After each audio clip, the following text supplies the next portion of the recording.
Appreciate everybody coming. Man, June's going fast. This is week 4 for us since the guys got here. It's been a very good month so far. Guys have been competitive.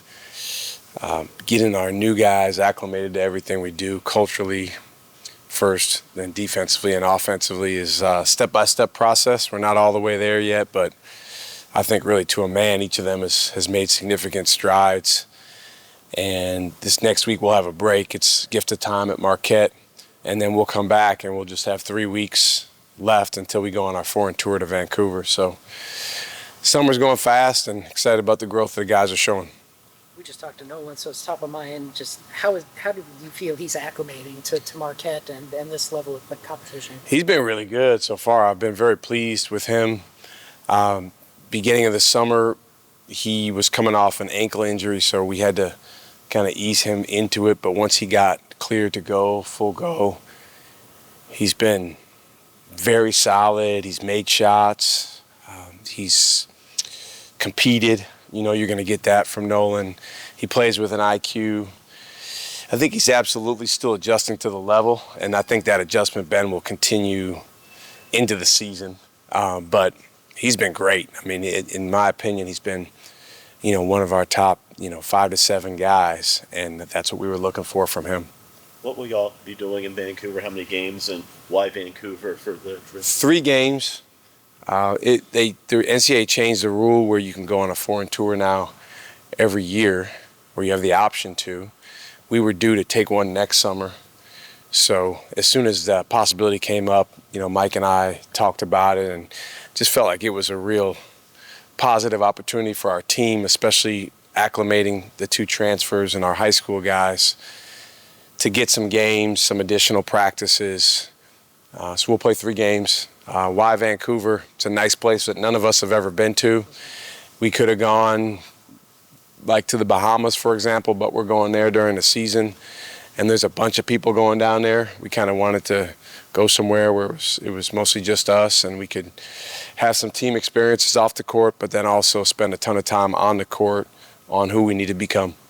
What do you think of that rule change? Is that something you might try to do every year? How are you going to decide how often? Well, it sounds like it's going to be even more access and more opportunity to play in the summer. They're talking about potentially moving to exhibition games even between Division I teams in the late summer in future years. So whatever we're allowed to do, we will most likely take advantage of it just because, again, in this day and age, you're going to have some new guys that are critical guys to get acclimated to what you're doing, and it's a good opportunity. Now, with the exhibition rule change in the preseason between Vancouver and the scrimmages / exhibitions, we'll have 6 opportunities for our team to get a game-like look at each other and, playing against different styles of play. Coach, yesterday the NCAA passed their 5-on-5 rule. I just think about all the aspects of coaching, recruiting, playing guys early. I guess, what are your thoughts on that, and how does that change your job? Well, we knew it was coming. I think in a vacuum, 4 made a ton of sense for me because close to 100% of the guys that we've had over the time that I've been a head coach in 4 years of eligibility have graduated. They haven't needed 5 years.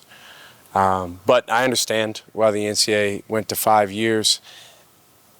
Definitely believe that if it does get the NCAA out of the waiver business, and if they can win court cases against people that are trying to get 6, 7, 8 years, then I think it's, all in all, it's a win because now at least you don't have 26-year-olds playing college basketball.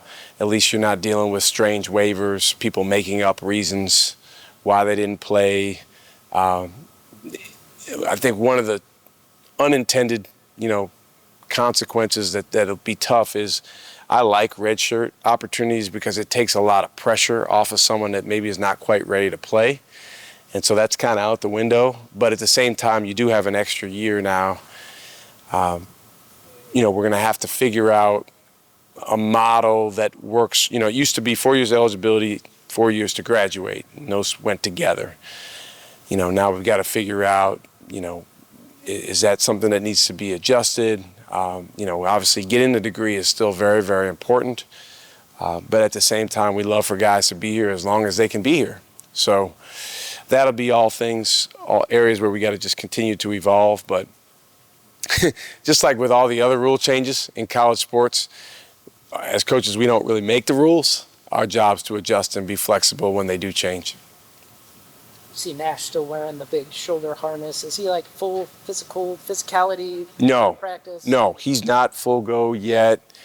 You know, he had labrum surgery in March, so unfortunately, that's just a long recovery. Daryl Morcell had that, you know, the first year, and he sat out the whole summer, all the way up until I think September or October when he was cleared.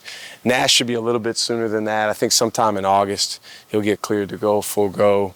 He's doing a lot of stuff that's either non-contact or contact, but where that's controlled, so there's no chance of any type of re-injury. And he looks good. I mean, he's shooting the ball well, handling the ball well, but you know, ideally we'd love to have him out there right now because he is someone that we're planning on having a significant role. Him and Ian redshirted last season. How did that help them? How do you see that playing out in practice, that experience? Well, it's just a chance to get older, honestly. And, you know, Nash, I was looking at it, he's still 18. You know, he doesn't turn 19 until the fall. So, you know, it made sense for him. Obviously, he came in at the semester, so it made all the sense in the world for him to not play last year. You know, for Ian, getting stronger, getting sturdier. He had a great day today, actually. Before you guys got in here, he had about 6 threes and, you know, played well. He was on a team with, you know, some other guys that helped him get some shots. You know, we're really looking at that wing position at a variety of guys and looking to see, okay, who can come in like Chase Ross did when he was a younger player and really blend well with our returning guards, with Royce, with Sonny, with the bigger guys we have, and who can help us in areas like making shots, offensive rebounding, getting their hands on the basketball, sprinting the floor in transition, cutting. And we've got 5 really good candidates that are at the wing position for us. They're just, other than Demarius, they're young. You know, it's Demarius, it's Michael Phillips, it's Ian, Ethan Johnston, and Alex Egwuanu. Those 2 freshmen have been really good. They've been impressive with their poise and also the energy that they've brought on a daily basis. You tweaked your offense year one to fit Kerr and then Oso and then Oso and then Ben. Now you have Frew. Do you think how are you gonna tweak it, or what do you think? Yeah, we're still adjusting some things that are definitely going to be a little bit different from the standpoint of we have more front court playmaking than we've had since Oso left. Sonny is a guy that, you know, he's very unselfish to a fault. You know, I'm going to have to fight with him to in some games to get, you know, 8 to 10 field goal attempts because he likes to pass it, and, you know, he's a great screener. Very, very unselfish, but we need him to score as well. So we're doing some things with him and Royce together, him and Caden together, where, you know, those guys can play, you know, a little bit more physical style of basketball than we've played in the past. But at the same time, you know, Nigel James Jr. is still our number 1 engine on our team, so we got to make sure that, you know, we have him in space, we have him coming off of pick and rolls, and have him in situations where he can attack and make decisions at the rim. I don't think we've asked about the new coaching hires you made over the summer, Coach Rock and Coach Ballard. Yes. What excites you about working with those guys? Man, those guys have been terrific so far. Coach Ballard, he's like my younger brother. I've known him forever. We worked together at VCU. It seems like eons ago.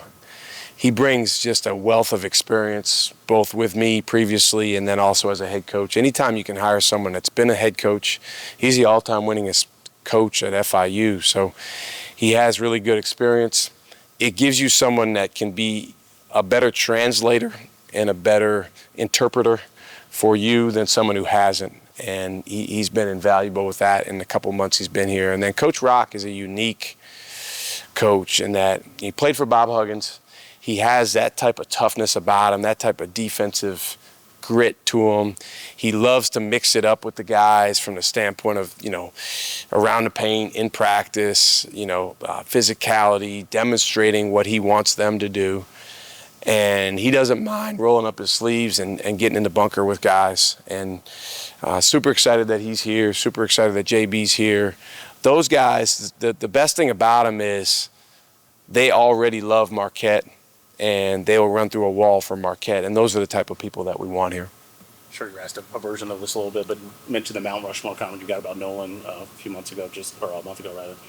Has he kind of matched up to that? And then from a leadership standpoint, and then defensively, I guess, have you seen what you expected in this first month of workouts? He has been great to work with. He's been great to coach. I can't put someone on my Mount Rushmore until I've coached them in wartime. This is peacetime right now. But I can see why his coaches said that, and I think he absolutely has the opportunity to become that here. The biggest step for him is getting outside of his comfort zone and building connection, stronger and stronger connection with his new teammates and his new coaches, and then bringing his personality out. He's someone that we watched as we were going through the recruiting process after he went in the portal. And one of the things we watched really closely was his reactions in between plays. Good plays, bad plays, good plays that he made, good plays that his teammates made. And he demonstrated some passion there, which is what we want. That's the best guys we've had. That's who they've been. Tyler Kolek, Stevie Mitchell, Cam Jones, Oso Ighodaro. There's a demonstrated passion that those guys have shown for winning. And Nolan showed that. Now he's new here, and he's got to really break out of any type of shell he has around him, and he's got to be that here. And that takes time, but we definitely think he has it in him. He's been terrific so far in practice. I think it's just a matter of time to build those connections. Obviously, the city of Milwaukee has a big change from a basketball perspective this week with the reported trade of Giannis Antetokounmpo and Bob Portis. Just kind of, as someone who's been around the city, kind of in a sense, just what you feel like those guys mean to Milwaukee as basketball players and people.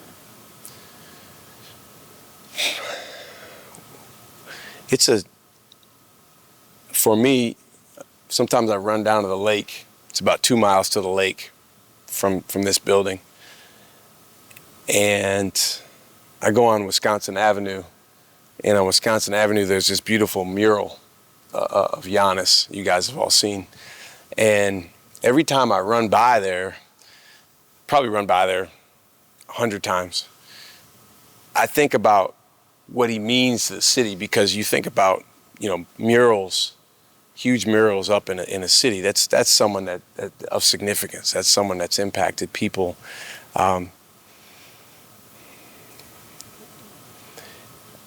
For me, I think about 2021. As a coach, at the end of the day, it all comes back to winning. It's about winning. Very, very few people have brought an NBA championship to the city of Milwaukee. He's one of them.